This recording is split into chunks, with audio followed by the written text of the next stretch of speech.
Sako Media, tunaangazia maisha, tunaandika kesho.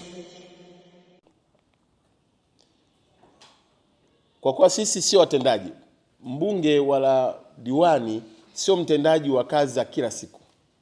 Manake wewe ndo umeajiriwa kwa niaba yetu kumfanya mwananchi aweze kuwa na matumaini na furaha. Hasa pale ambapo wewe unayelipwa mshahara kwa niaba yetu sisi uwafanyie kazi wananchi. Kama kazi haziendi ndio mgogoro unapoanzia. Ndio maana nafika mahala hata akija kiongozi mkubwa kama alivyokuja waziri mkuu, unaweza kusimamishwa mkuu wa idara fulani pale afu wananchi wakaanza kukuzomea. In fact ikifika hatua mtumishi wa umma unasimamishwa kwenye mkutano wa hadhara, unaulizwa maswali, wananchi wanakuzomea. Yaani kiutaratibu wewe unatakiwa kufuzwa kazi hapo hapo. Yaani hapo hapo uwanjani unatakiwa kazi yako fanya nini? Hii ishie. Maana yake hao wanatuma ujumbe ya kwamba hawafurahishwi na kazi yako, na kama ingelikuwa ni kupiga kura wakati huo, wewe huna kura ulizonazo za kiongozi aliyechaguliwa mahali pale. Yaani mathalan tukuseme hivi, kila mkuu wa idara hapa akisimama tukakuuliza wewe kwenye idara yako unachangia asilimia ngapi ya ushindi wa Daktari Samia?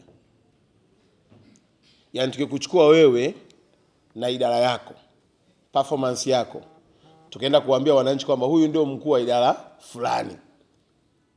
Kwa mfano wewe mkuu wa idara ya ardhi, tukikusimamisha kwa watu kwamba huyu ndio mkuu wetu nini wa idara ya ardhi. Hivi wananchi wakiambia hivi tupeni kula, una asilimia ngapi? Kile kitendo ndio kinachotoa faraja au kinatoa taswira na majibu ya public kwamba huyu amempunguzia Daktari Samia kula asilimia kadhaa. Na jana nilikuwa naongea na Mheshimiwa Waziri Mkuu nikamwambia kwenye utendaji huu wa kazi sisi tunapomaliza uchaguzi hatuna tena kazi ya kufanya. Wanaoingia kazini nyinyi wakuu wa idara, ni nyinyi wakuu wa taasisi, ni nyinyi wakuu wa mashirika, ndio mnaingia kazini.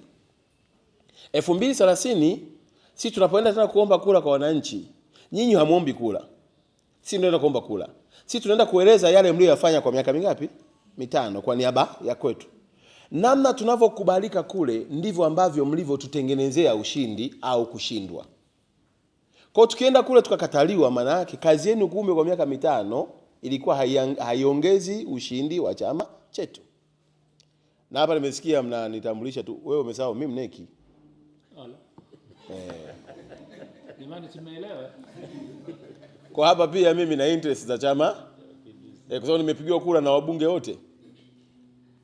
Sasa hapa naongea kwa niaba pia ya wabunge kwa sababu changamoto hii haiko kwa mbunge mmoja tu. Iko kwa wabunge wote wa nchi nzima. Wabunge wote wa nchi nzima hawaendi kufanya kazi ya kila siku zaidi ya kuchukua kero za wananchi na kuzileta kwenye halmashauri, kuzileta kwenye manispaa, kuzileta kwenye majiji.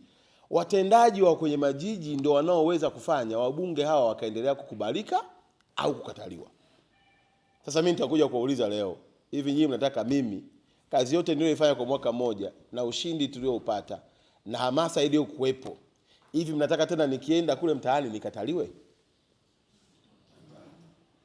Sababu nafasi yangu kama mbunge siwezi kukuamrisha mkuu wa idara fanya 1 2 3, usipofanya na kuchukulia hatua. Maana sasa ninachotaka nini? Nataka iwe ni self motivation. Wewe mwenyewe ujisikie kujituma, uperform kwenye idara yako kiasi kwamba tukikuona wewe tutasema wow.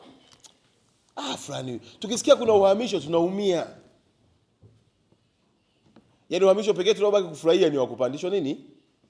Cheo. Lakini ikifika mahala kwenye idara yako ndio idara inayoongoza mambo hayaendi, tafasiri yake ni kwamba wewe utakuwa ni sehemu ya kuturudisha nyuma, kufanya Chama cha Mapinduzi kisikubalike, na mwisho wa siku kuifanya serikali iliyoko madarakani ipoteze uhalali. Sasa hilo nimesema ni kama utangulizi ya kwamba mjue mnayo nafasi ya kumpa heshima Daktari Samia Suluhu Hassan. Mnao nafasi ya kutatua changamoto za wananchi mpaka wananchi wafike hatua wakikuona wewe ni kama wamemwona mbunge, wamemwona mkuu wa wilaya, wamemwona rais, yaani wewe ndio mwakilishi.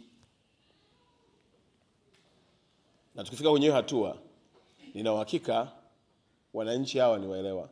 Pale palipo na uwezekano wa jambo kufanyika, wanajua kama huyu anasema ukweli na jambo linaweza kufanya nini? Kufanyika. Pale ambapo hakuna uwezekano wa jambo, ukiwaambia wanasema kwamba kwa kweli kwa jambo hili tutakuwa tunamuonea huyu mtu.